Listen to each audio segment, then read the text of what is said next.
राधे राधे दोस्तों, स्वागत है आप सभी का मेरे चैनल पर। हिंदू धर्म में देवी देवताओं की पूजा बिना भोग के अधूरी है। भगवान की पूजा अर्चना करने के बाद उन्हें भोग जरूर लगाया जाता है। मान्यताओं के अनुसार श्रद्धा पूर्वक दिए गए प्रसाद को देवी देवता सूक्ष्म रूप से ग्रहण कर लेते हैं।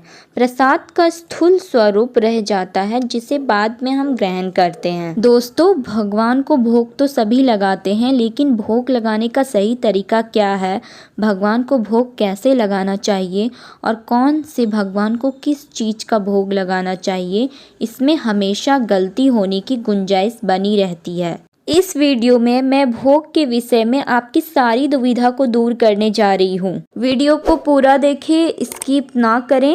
अगर आप इस चैनल पे नए आए हैं तो प्लीज़ चैनल को सब्सक्राइब जरूर कर लें। दोस्तों, सबसे पहले तो चलिए यह जानते हैं कि भगवान को भोग क्यों लगाया जाता है। शास्त्रों के अनुसार भोजन में 3 प्रकार के दोष होते हैं: जाति दोष, आश्रय दोष और निमित्त दोष। इन तीनों दोषों का निराकरण करने के लिए भगवान को भोग लगाया जाता है। भगवान को भोग लगाने के बाद किया जाने वाला भोजन शुद्ध और पवित्र होता है, अतः भगवान को भोग लगाकर किए जाने वाले अन्न का सेवन श्रेष्ठ होता है। अथर्ववेद में भी कहा गया है कि भगवान को हमेशा भोजन अर्पित करना चाहिए, उसके बाद ही खुद ग्रहण करना चाहिए। ये दोस्तों जानते हैं भगवान को किन चीजों का भोग लगाना चाहिए। भगवान को भूल से भी अशुद्ध या तामसिक वस्तु का भोग नहीं लगाना चाहिए।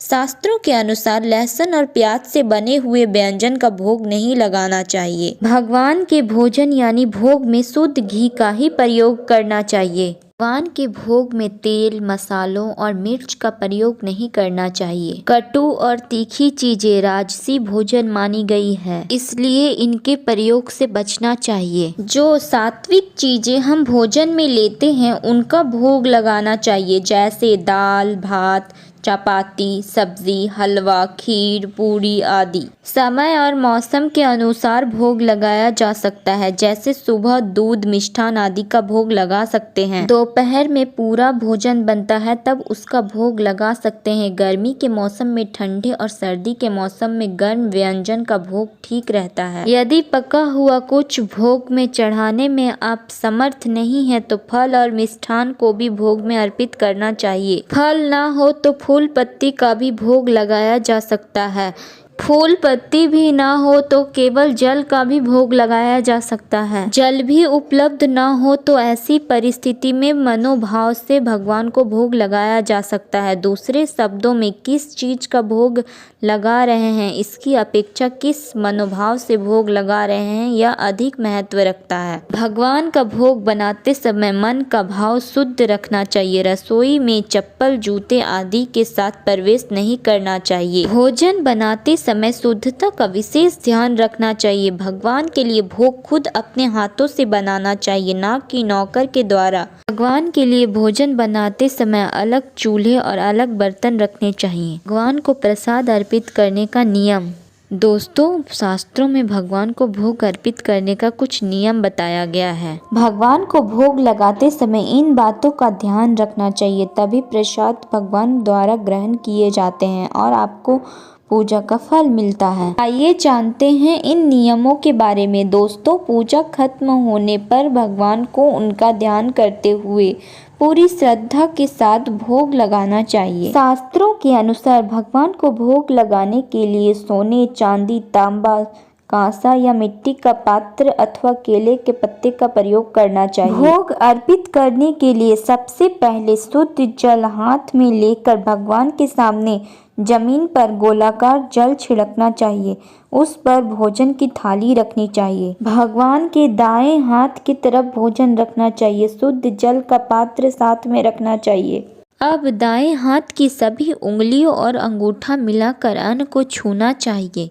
फिर ग्रास मुद्रा बनाकर भगवान को मुख की तरफ ले जाकर भगवान को भोग स्वीकार करने के लिए प्रार्थना करनी चाहिए। फिर कुछ समय आंख बंद करके ध्यान करना चाहिए कि भगवान भोजन कर रहे हैं। फिर जल अर्पित करना चाहिए। भगवान को भोग लगाने के बाद या प्रसाद अर्पित करने के बाद तुरंत भोजन सामने से नहीं हटाना चाहिए, बल्कि कुछ समय सभी लोगों को भगवान के सामने से हट जाना चाहिए। इसके बाद श्रद्धा पूर्वक भगवान को प्रणाम करके प्रसाद को वहां से हटाना चाहिए। दोस्तों, हमें यह भी याद रखना चाहिए कि वास्तु के अनुसार देवताओं के पास रखा हुआ नैवेद्य नेगेटिव एनर्जी छोड़ता है, इसलिए देवता को समर्पित करके प्रसाद ज़्यादा देर तक नहीं छोड़ना चाहिए, बल्कि थोड़ी ही देर में वहां से हटा लेना चाहिए। इस तरह भोग लगाने से भोजन महाप्रसाद बन जाता है। इसे सभी घर वालों को थोड़ी थोड़ी मात्रा में ग्रहण जरूर करना चाहिए, अथवा इसे पूरे भोजन में मिला दे ताकि जो भी भोजन करे उसे प्रसाद मिल जाए। शास्त्रों के अनुसार प्रसाद को यथासंभव आस पड़ोस में भी बांटना चाहिए। भगवान को लगाए गए भोग को प्रसाद के रूप में ग्रहण करने से पहले इसका कुछ हिस्सा गाय को जरूर खिलाना चाहिए। भोग का प्रसाद गाय को खिलाने से देवी देवता जल्दी प्रसन्न होते हैं। यह भी याद रखें कि अगर भगवान को पका हुआ भोजन अर्पित किया है तो प्रसाद का कुछ हिस्सा गाय को खिलाना अत्यंत जरूरी है। इसके बाद ही स्वयं ग्रहण करना चाहिए। एक और जरूरी बात, भगवान के लिए भोग बनाते समय एक बात का जरूर ध्यान रखें कि अलग अलग देवी देवताओं को कुछ चीजें अर्पित करने की मनाही होती है। भगवान विष्णु को जो भी भोग लगाया जाता है उसमें तुलसी का पत्ता जरूर रखा जाता है, पर भगवान विष्णु के साथ अगर माँ लक्ष्मी की पूजा कर रहे हैं तो तुलसी का प्रयोग बिल्कुल नहीं करना चाहिए। इसी प्रकार भगवान शिव की पूजा करते समय उनके निमित्त दिए गए नैवेद्य में तुलसी का प्रयोग नहीं करना चाहिए। शिव जी के प्रसाद में बेल पत्र रखना उत्तम होता है। गणेश जी का भी तुलसी से वैर माना जाता है, इसलिए इनके प्रसाद में तुलसी के बदले दुर्वा रखने का विधान है। तो दोस्तों, यह थे भगवान को भोग अर्पित करने के संबंध में कुछ प्रमुख नियम। इनका हमेशा ध्यान रखिए। ऐसी ही और जानकारी पाने के लिए मेरे चैनल को सब्सक्राइब करना ना भूलें। मिलते हैं बहुत जल्द एक नए वीडियो के साथ। जय श्री हरि।